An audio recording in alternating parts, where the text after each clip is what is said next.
pessoal!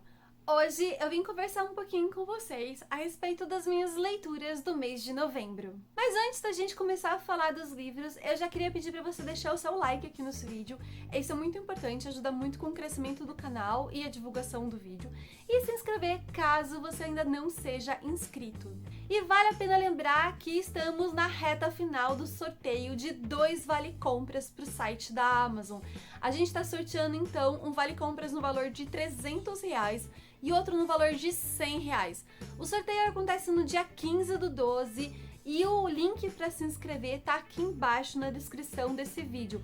É só ler todas as regrinhas e preencher o formulário com os seus dados. E falando da Amazon, eu já queria pedir para você que caso você vá comprar alguma coisa no site da Amazon, se o fizer através do meu link me ajuda muito, porque eu ganho uma pequena comissão sobre todas as compras, as vendas, enfim, feita através desse link.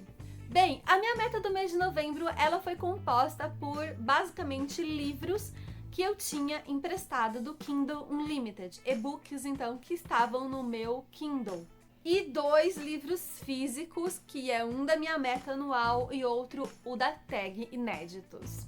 Eu comecei o mês então lendo 2 contos que estavam emprestados do Kindle Unlimited para eliminar 2 leituras logo, né, bem rapidinho, porque ler conto é uma maravilha.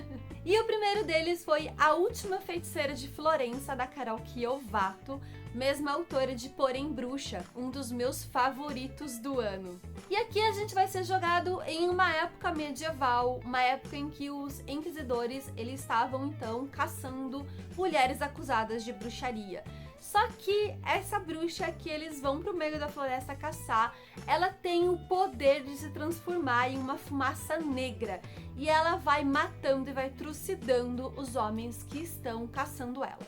Só que eles conseguem então chegar a tal bruxa e a menina não passa de uma garota assustada. Uma garota que não sabe o que está fazendo ali, não sabe o que está acontecendo, não sabe porque está coberta de sangue.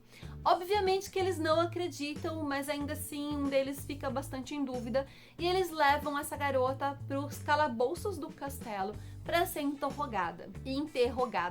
Depois eu li O Chamado do Clayton, que faz parte do universo do Feiticeiro de Aluguel, um dos que eu também favoritei esse ano, que foi o A Serviço de Exu.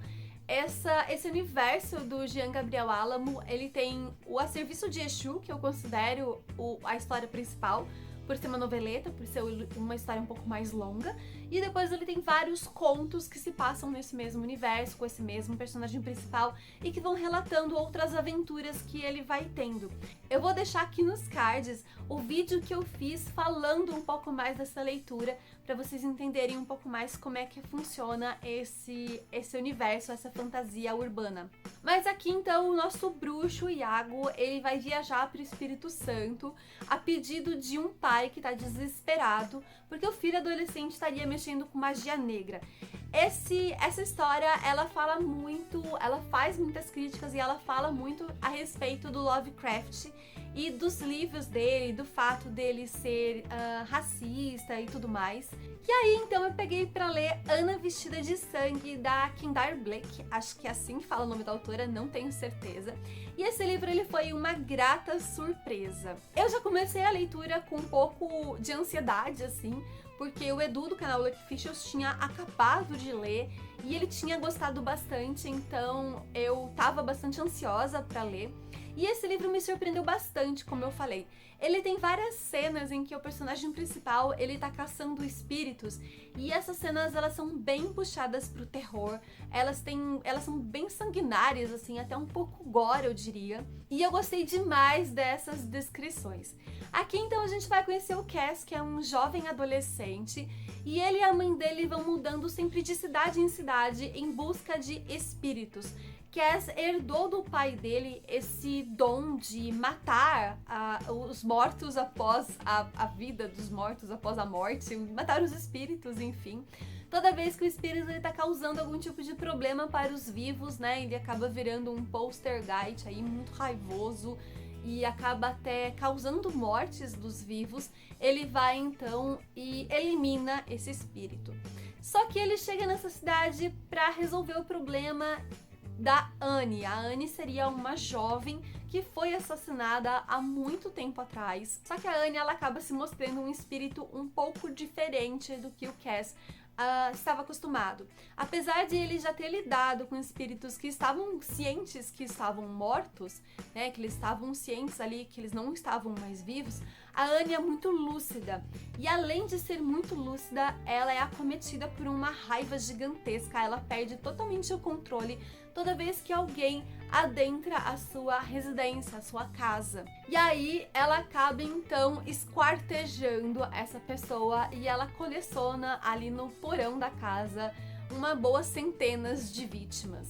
Daí eu peguei o meu primeiro Brandon Sanderson, que é Skyward, e desse eu não vou falar muito porque eu fiz um vídeo exclusivo pra ele, eu vou deixar aqui nos cards pra vocês conferirem, mas é uma leitura que eu gostei demais, eu me surpreendi muito com a narrativa do autor, a escrita, a criatividade pra história, os personagens.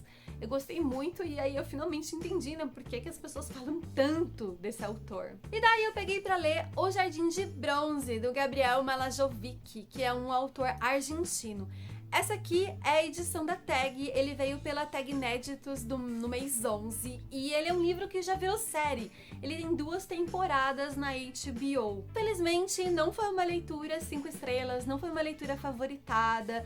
Tem vários pontos nesse livro que me incomodaram muito, tanto na questão da construção do personagem, da forma como o personagem é, até no estilo de narrativa do autor, que eu achei um pouco arrastado e cansativo. Mas eu fiz um vídeo exclusivo pra ele e falei um pouquinho mais da história e falei um pouquinho mais das minhas percepções da leitura. Eu vou deixar aqui em cima nos cards pra vocês conferirem.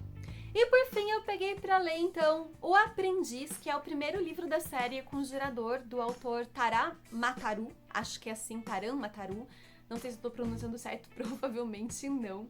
Mas nessa história nós somos jogados em um mundo bem peculiar. Aqui, alguns personagens, eles têm o dom de conjurar e controlar demônios.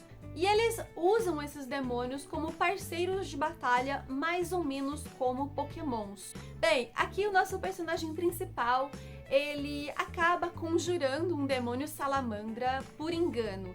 Ele ganha de presente um livro que havia sido de um conjurador e ele vai fazer o ritual achando que não vai dar em nada, porque ele nunca demonstrou nenhuma facilidade pra magia, nem nada do tipo, então ele vai fazer só por curiosidade mesmo. Só que acaba dando certo e ele acaba conseguindo conjurar então esse demônio salamandra. Só que no mesmo momento, praticamente na mesma hora, aparecem alguns guardas ali do vilarejo e esses guardas eles querem então se vingar, né, do nosso personagem principal, matando ele. Ele acaba ferindo um dos rapazes e com medo de ir pra cadeia, ele foge então do vilarejo. E chegando ali na cidade maior, ele acaba sendo aceito na academia dos conjuradores. Nesse mundo, os humanos eles estão em guerra com os orcs. Os humanos eles teriam invadido o território dos orcs, devastado florestas. Os orcs não gostaram muito disso e aí eles começaram a entrar em uma guerra. Os humanos também não se dão muito bem com os elfos, só que os orcs eles também conseguem conjurar demônios e assim, cada vez que passa os demônios dos orcs estão mais fortes e os dos humanos estão mais fracos. Bem, o que me fez lembrar de Pokémon foi que o conjurador ele acaba desenvolvendo um afeto por esse demônio, o que me faz pensar que talvez a escolha da palavra demônio não tenha sido muito feliz, né? Porque eu não vejo demônio como uma criatura que você consegue criar afeto por ela, mas tudo bem. Ou foi a escolha do autor, ou a escolha do tradutor, não sei. Mas esses demônios, eles funcionam como pokémons mesmo, porque os personagens, eles vão pra guerra, então, e eles vão conjurar os demônios para os demônios lutarem, batalharem ao lado deles. E como eu falei, eles acabam desenvolvendo afeto por esses animais. Eles conseguem entender esses bichos, esses animais, através do pensamento. Eles conseguem dividir a visão com os animais também. E eles também têm níveis de poder, tem várias espécies de demônios diferentes. E eu gostei bastante do sistema de magia. Eu achei o sistema de magia, o universo criado pelo autor, bem interessante. E assim, foi isso que me levou adiante na leitura. Que do resto, eu achei esse livro bem fraquinho.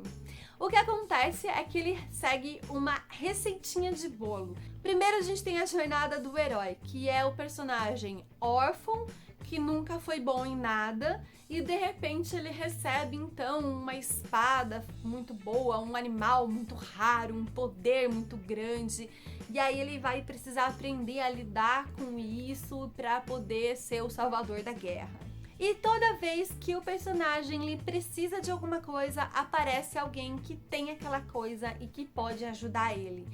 E também a forma como o autor escolheu narrar. Então, se o personagem ele precisa conhecer melhor o mundo, tem sempre um professor que vai detalhar o mundo para ele. Se o personagem precisa escolher a escola, ele vai então fazer um tour pela escola com um personagem que apareceu ali de bom grado. Vamos lá, eu vou te levar para um tour pela escola. Como ele segue essa receitinha de bolo, a história é um tanto previsível. A gente acaba sempre entendendo quais são os próximos passos que a história vai tomar. O personagem tá com uma dificuldade, obviamente que isso vai ser resolvido, né? Tem aquilo lá, então obviamente que aquilo lá vai acontecer de tal jeito, e é exatamente o que vai acontecendo. O que me levou adiante nessa leitura, como eu falei pra vocês, foi o sistema de magia. Eu achei muito interessante toda essa criação de uma realidade paralela, um éter, onde tem demônios, onde os corujadores conseguem capturar esses demônios e colocar dentro de si e dividir a consciência com esses demônios. É bem interessante, é bem legal e eu gostei bastante. Da minha TBR acabou faltando ler Atlas Lugares Imaginados, Imagináveis, que é da autora nacional Ana Cristina Rodrigues, e faltou ler também Brising, que é o terceiro livro da série do Eragon. Mas eu quero ver se pelo menos o Brising eu leio agora durante o mês de dezembro. Vamos ver se vai dar certo. Bem, pessoal, esse foi o vídeo. Eu espero que vocês tenham gostado. Comentem aqui embaixo se vocês já leram algum desses livros ou se vocês já tiveram vontade de ler algum desses livros. Eu vou gostar bastante de saber. Não se esqueçam de deixar o like antes de sair. Isso é muito importante, ajuda muito o canal mesmo. Vocês não têm noção do quanto é importante. E se inscrever se você ainda não for inscrito. Um beijo e até a próxima!